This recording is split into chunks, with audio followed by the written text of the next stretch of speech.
नमस्कार दोस्तों, कैसे हैं आप सभी। आशा है ठीक होंगे। देखिए, आज हम लोग समझने वाले हैं एफआईआर के बारे में। तो एफआईआर क्या होती है, कैसे होती है, क्या प्रक्रिया होती है, वो आज हम इस वीडियो के माध्यम से पूरा समझने की कोशिश करेंगे। देखिए, भारत जैसे विशाल देश में विधि व्यवस्था को बनाए रखने हेतु संविधान के द्वारा कानून व्यवस्था की नींव रखी गई। भारतीय सेना एवं अर्धसैनिक बलों के विपरीत हमारी पुलिस व्यवस्था का भी मुख्य कार्य देश में आंतरिक शांति सुरक्षा व्यवस्था को बनाए रखना है। लेकिन हमारे देश में हर कोई पुलिस स्टेशन जाने से बचता है। क्या आपने इसका कारण सोचा है? इसका कारण यह है कि लोगों में आमतौर पर पुलिस की जो कार्रवाइयां होती हैं उसके बारे में जानकारी नहीं होती कि पुलिस कौन से तौर तरीके और प्रक्रिया को अपनाती है। इस वजह से पुलिस स्टेशन जाने से लोग बचते हैं, क्योंकि जानकारी का अभाव होता है। क्या आपने कभी सोचा कि अपराध की जो छानबीन होती है और एवं गुनाह तक पहुंचने की जो प्रक्रिया की शुरुआत होती है वो आखिरकार कैसे होती है? अगर आप सोच रहे होंगे, शायद मुझे लगता है आप सब सोच रहे हैं कि एफआईआर के माध्यम से जो होती है पुलिस द्वारा गुनाह का पता लगाना, गुनहगार का पता लगाने की प्रक्रिया की छानबीन शुरू होती है। तो मतलब एफआईआर, फर्स्ट इंफॉर्मेशन रिपोर्ट, जब प्राथमिक सूचना आप पुलिस को देंगे तो यही जो सूचना आप देंगे उसी आधार पर पुलिस जो है संबंधित अपराधी पर पहुंचेगी, अपराध के तथ्यों को पता लगाने की कोशिश करेगी। अब देखिए, एफआईआर क्या होती है। हम सब एफआईआर एफआईआर सुनते हैं, हर दूसरे दिन तो लोग सोशल मीडिया पे उल्टे सीधे पोस्ट डालते हैं और धमकी देते हैं कि एफआईआर करा देंगे। अब एफआईआर होती क्या है? किसी अपराध या घटना से संबंधित जो है पुलिस के पास कार्रवाई के लिए दर्ज की गई जो सूचना होती है या प्राथमिकी जिसको कहे, वो एफआईआर होती है। कि मतलब पहली बार जब पुलिस को किसी काम, जैसे कोई अपराध हो गया है, उसकी सूचना आप पुलिस को देते हो कि भैया इसमें आप कार्रवाई करिए, तो वही इंफॉर्मेशन जो आपने पुलिस को दी है वही फर्स्ट इंफॉर्मेशन रिपोर्ट यानी कि एफआईआर हो जाती है। अब प्राथमिक सूचना एफआईआर एक लिखित जो प्रपत्र होता है, डॉक्यूमेंट होता है, वो होती है जिसमें पुलिस द्वारा संज्ञेय अपराध जो होते हैं, जो कॉग्निजिबल ऑफेंसेस होते हैं, कि सूचना प्राप्त की जाती है। ठीक है, कॉग्निजिबल ऑफेंसेस जो होते हैं उनकी सूचना पुलिस द्वारा प्राप्त की जाती है, फिर जो एफआईआर लिखी जाती है और फिर आगे की कार्रवाई करी जाती है। ठीक है, अब यह सूचना प्रायः अपराध के शिकार व्यक्ति द्वारा पुलिस को दी जा सकती है या जो है उसके किसी एजेंट के माध्यम से यह सूचना पुलिस को दी जा सकती है। अब किसी अपराध के बारे में कोई व्यक्ति मौखिक या लिखित रूप से पुलिस को सूचित कर सकता है, किंतु देखिए कई बार सामान्य लोगों द्वारा दी गई सूचना को पुलिस प्राथमिक के रूप में दर्ज नहीं करती है। तो ऐसी प्राथमिकी दर्ज करने के लिए कई बार व्यक्तियों को न्यायालय का सहारा लेना पड़ता है। ठीक है, पुलिस एफआईआर नहीं लिखती, आप सब थाने पे जाते हैं, हड़का के भगा देती है, तो उसमें के लिए भी प्रावधान है। भारतीय दंड संहिता जो है 1973 की धारा 154 में एफआईआर की पूरी प्रक्रिया बताई जाती है, पूरी प्रक्रिया जो है बताई गई है। यह महत्वपूर्ण है कि सूचनात्मक दस्तावेज जो दस्तावेज होता है जिसके आधार पर पुलिस कार्रवाई करती है, मतलब जो एफआईआर होती है सूचनात्मक दस्तावेज होता है, एक ऐसा डॉक्यूमेंट होता है जो आप पूरी पुलिस को मतलब मैटर ऑफ फैक्ट बताते हो कि ये चीजें हुई, ये लोग संलिप्त हैं, तो पुलिस उसी आधार पर अपनी आगे की कार्रवाइयों को बढ़ाती है। ठीक है, उसके बाद फिर देखिए जो एफआईआर दर्ज कब होती है आखिरकार। पहले तो हमने एफआईआर समझने की कोशिश करी है, एफआईआर दर्ज कब होती है ये समझने की कोशिश करते हैं। एफआईआर देखिए संज्ञेय अपराधों में। अब संज्ञेय अपराध, कॉग्निजिबल ऑफेंसेस क्या होते हैं? देखिए ऐसे अपराध जिसमें गिरफ्तारी के लिए पुलिस को किसी भी वारंट की जरूरत नहीं होती है। कॉग्निजिबल ऑफेंसेस वो होते हैं, संज्ञेय अपराध वो होते हैं जिसमें गिरफ्तारी के लिए पुलिस को किसी भी वारंट की जरूरत नहीं होती है। तो एफआईआर में यही दर्ज कराया जाता है। तो इस तरह पुलिस के पास अधिकार हो जाता है कि वो आरोपी व्यक्ति को गिरफ्तार करे और जांच पड़ताल करे, और अगर अपराध संज्ञेय नहीं है तो उसकी एफआईआर नहीं लिखी जा सकती। अगर एफआईआर अपराध संज्ञेय नहीं, मतलब कॉग्निजिबल नहीं है, नॉन कॉग्निजिबल ऑफेंस है, तो एफआईआर नहीं लिखी जाएगी। ऐसी स्थिति में क्या होता है, एफआईआर लिखना जो है बिना कोर्ट की परमिशन के संभव नहीं है। कोर्ट की परमिशन यानी कि कोर्ट की इजाजत लेनी होगी। अब हमने आपको बता दिया कि कब एफआईआर दर्ज होगी। अब एफआईआर दर्ज करने की प्रक्रिया क्या होगी, कैसे एफआईआर दर्ज होगी। एफआईआर देखिए दर्ज कराने की जो 3 प्रक्रिया बताई गई, 3 तरीके बताए गए।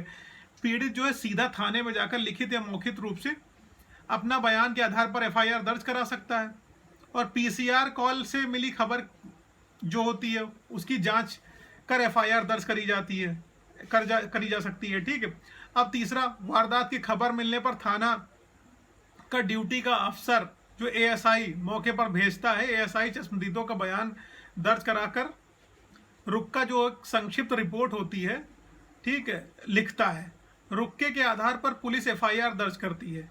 यह तरीका जघन्य अपराधों के दौरान ही अपनाया जाता है, कॉग्निजिबल ऑफेंसेस के दौरान अपनाया जाता है। एफआईआर दर्ज करने में देर क्यों लगती है आखिरकार?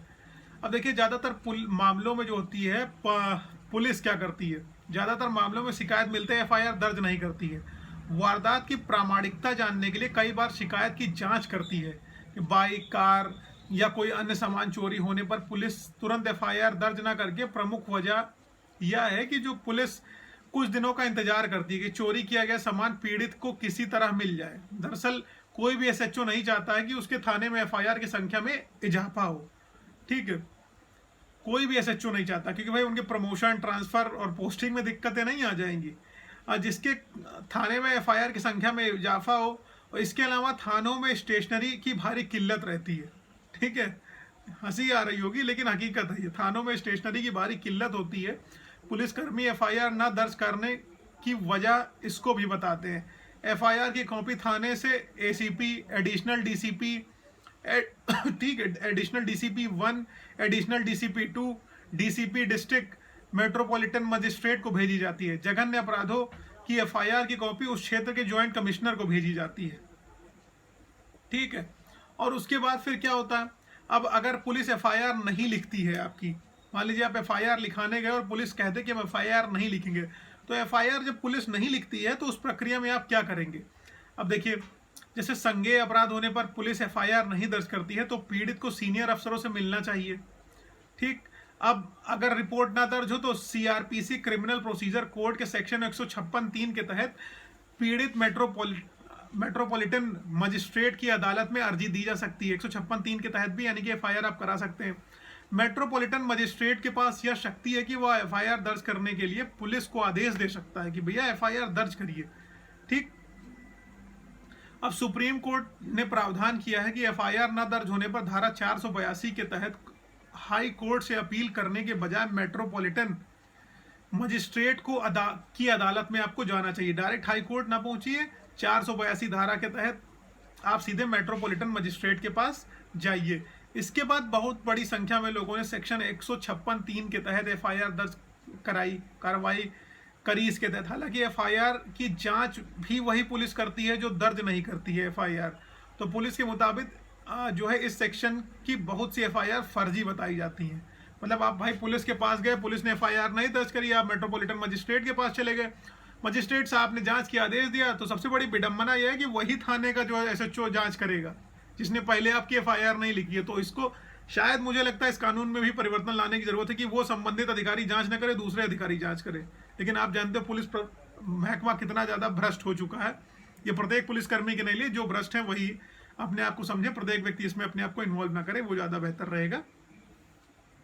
अब सर्वोच्च न्यायालय में प्राथमिकी जो दी जाती है, अर्थात एफआईआर नहीं करने की व्यवस्था है, मतलब पुलिस अधिकारियों के खिलाफ कोई कार्रवाई का आदेश मिलता है तो न्यायालय ने व्यवस्था कर दी कि एफआईआर दर्ज होने के 1 हफ्ते के अंदर प्राथमिक जांच पूरी कर दी जाए। और यह जांच का मकसद ये होता है कि जो पड़ताल करी जाए कि अपराध की जो गंभीरता है, कॉग्निजिबल है कि नॉन कॉग्निजिबल है, वो जांचा जाए। इस तरह पुलिस मामला दर्ज करने से इनकार नहीं कर सकती और शिकायत की सच्चाई पर उन्हें संदेह है। तो अब देखिए, इसके बाद क्या आता है, एनसीआर एक होती है एफआईआर में, जो होती है एफआईआर से पहले एनसीआर जो होती है। अब एनसीआर क्या होती है, नॉन कॉग्निजिबल रिपोर्ट क्या है? किसी भी सामान की चोरी होने पर आईपीसी की धारा 379 के तहत एफआईआर दर्ज करी जाती है और गुम होने पर नॉन कॉग्निजिबल रिपोर्ट एनसीआर दर्ज करी जाती है। एनसीआर थाने के रिकॉर्ड में रखी जाती है लेकिन इसको कोर्ट में नहीं भेजा जाता है। ठीक, पुलिस इसकी तफ्सीस भी नहीं करती है। फिर एफआईआर और एनसीआर के बीच अंतर की जानकारी कम लोगों को होती है। इसी बात का फायदा उठाकर पुलिस अक्सर सामान चोरी होने पर एनसीआर थमा देती है। ठीक है, आपको एफआईआर नहीं देती है। ज्यादातर लोग एफआईआर समझ लेते हैं, एफआईआर का साफ शब्दों में प्राथमिक सूचना रिपोर्ट और आईपीसी का सेक्शन लिखा होता है, जबकि एनसीआर में नॉन कॉग्निजिबल रिपोर्ट एनसीआर लिखा होता है। ठीक, और एनसीआर की धारा मैंने आपको क्या बताई, एफआईआर की धारा 379 है। ठीक, और अब देखिए जीरो एफआईआर क्या होता है इसी में आ जाता है एक जीरो एफआईआर क्या होता है। जीरो एफआईआर अक्सर क्या होती है, एफआईआर दर्ज करते वक्त आगे की कार्रवाई को सरल बनाने हेतु इस बात का ध्यान रखा जाता है कि घटनास्थल से संबंधित थानों में इसकी शिकायत दर्ज हो, परंतु कई बार ऐसे मौके आते हैं जब पीड़ित को विपरीत एवं विषम परिस्थितियों में किसी बाहरी पुलिस थाने में केस दर्ज कराने की जरूरत पड़ती है। मगर अक्सर ऐसा देखा जाता है कि पुलिस वाले अपनी सीमा से बाहर के केसेस को जो है नहीं लेते हैं, रजिस्टर नहीं करते हैं। तो लेकिन जो है गंभीर परिस्थितियां जब जनरेट हो जाती हैं तो सरकार ने ऐसी विषम परिस्थितियों में क्या कहा कि आप जीरो एफआईआर दर्ज करिए ताकि पब्लिक के अधिकारों को बचाया जा सके। इस वजह से जीरो एफआईआर का प्रावधान बनाया गया। इस तरह पीड़ित व्यक्ति को अपराध के संदर्भ में जो है अविलंब कार्रवाई हेतु किसी थाने में अपनी शिकायत दर्ज करवा सकता है एवं बाद में केस को उपरोक्त थाने में ट्रांसफर कराया जा सकता है। ठीक। अब प्राथमिक सूचना रिपोर्ट है उसको दर्ज करने संबंधी अन्य प्रावधान क्या है, ये भी हम समझने की कोशिश करते हैं। माफ कीजिएगा, जुकाम बुखार चल रहा है थोड़ा सा। देखिए, प्राथमिक सूचना रिपोर्ट एफआईआर से संबंधित अन्य प्रावधान क्या है। एफआईआर दर्ज करते समय पुलिस अधिकारी अपनी तरफ से ना तो कोई टिप्पणी लिख सकता है और ना ही किसी भाग को हाईलाइट कर सकता है। ठीक। संज्ञेय अपराध की स्थिति में सूचना दर्ज करने के बाद पुलिस अधिकारी को चाहिए कि वह संबंधित व्यक्ति को उस सूचना को पढ़कर सुनाए और लिखित सूचना पर उसके हस्ताक्षर कराए। ओके। एफआईआर की कॉपी पर पुलिस स्टेशन की मोहर व पुलिस अधीक्षक के हस्ताक्षर होने चाहिए। इसके साथ ही पुलिस अधिकारी अपने रजिस्टर में यह भी दर्ज करेगा कि सूचना की कॉपी आपको दे दी गई है। अगर किसी संज्ञेय अपराध की सूचना पुलिस को लिखित रूप में दी गई है तो एफआईआर के साथ उसकी शिकायत की कॉपी लगाना भी जरूरी है। एफआईआर जो है अगर दर्ज करने के लिए यह जरूरी नहीं है कि शिकायत करने वाला जो है अपराध की व्यक्तिगत जानकारी हो या उस अपराध को होते हुए देखा है। ठीक है। और उसके बाद कई बार पुलिस एफआईआर दर्ज करने से पहले जांच पड़ताल शुरू कर देती है, जबकि नियमानुसार जो है पहले एफआईआर दर्ज होनी चाहिए, तदुपरांत जांच पड़ताल की जानी चाहिए। घटनास्थल पर एफआईआर दर्ज कराने की स्थिति में अगर आप एफआईआर की कॉपी नहीं ले पाते हैं तो पुलिस आपको एफआईआर की प्रति भेजेगी। कैसे? डाक के माध्यम से भेजेगी। ठीक। आपकी एफआईआर पर क्या कार्रवाई, इस मामले में संबंधित पुलिस अधिकारी को आप डाक से सूचित करें, जो है पुलिस अधिकारी जो है आपको डाक के माध्यम से सूचित करेगा। अगर सूचना देने वाला व्यक्ति पक्के तौर पर यह नहीं बता सकता है कि किस जगह एफआईआर जो है अपराध हुआ है तो पुलिस अधिकारी इस जानकारी के लिए प्रश्न पूछ सकता है और निर्णय पर पहुंच सकता है। इसके बाद तुरंत वह एफआईआर दर्ज करने से संबंधित थानों में भेज सकता है। इसकी सूचना उस व्यक्ति को देने के साथ साथ रोजाना मचे में भी शिकायत दर्ज की जाएगी। ठीक है। अगर शिकायतकर्ता घटना की जानकारी नहीं है तो पूछताछ के बावजूद भी पुलिस उन जगहों को तय नहीं कर पाती है कि एफआईआर में जहां जो विवरण दिया गया उसके आधार पर जांच पड़ताल करी जाए। तो अगर जांच के दौरान यह पाया जाता है कि घटना स्थल थाना क्षेत्र में नहीं घटी है तो उस एफआईआर को संबंधित थाने में स्थानांतरित कर दिया जाएगा। अगर एफआईआर करने वाले व्यक्ति को जो मामले में जांच पड़ताल के दौरान मौत हो जाती है तो इस एफआईआर को मृत्युकालिक कथन डाइंग डिक्लेरेशन की तरह न्यायालय में पेश किया जा सकता है। अगर शिकायत में किसी संज्ञेय अपराध का पता चलता है तो न्यायालय में पेश किया जा सकता है। अगर शिकायत देखिए अगर जो है न्यायालय अगर देखिए शिकायत करने वाला जो व्यक्ति है उसकी मौत हो जाती है तो डाइंग डिक्लेरेशन, वो समझिए डाइंग डिक्लेरेशन जो डाइंग स्टेटमेंट होता है वो बहुत बड़ा सबूत हो जाता है अपराधी के खिलाफ। ठीक। इस वजह से मृत्यु ना हो तभी अगला आदमी बच सकता है।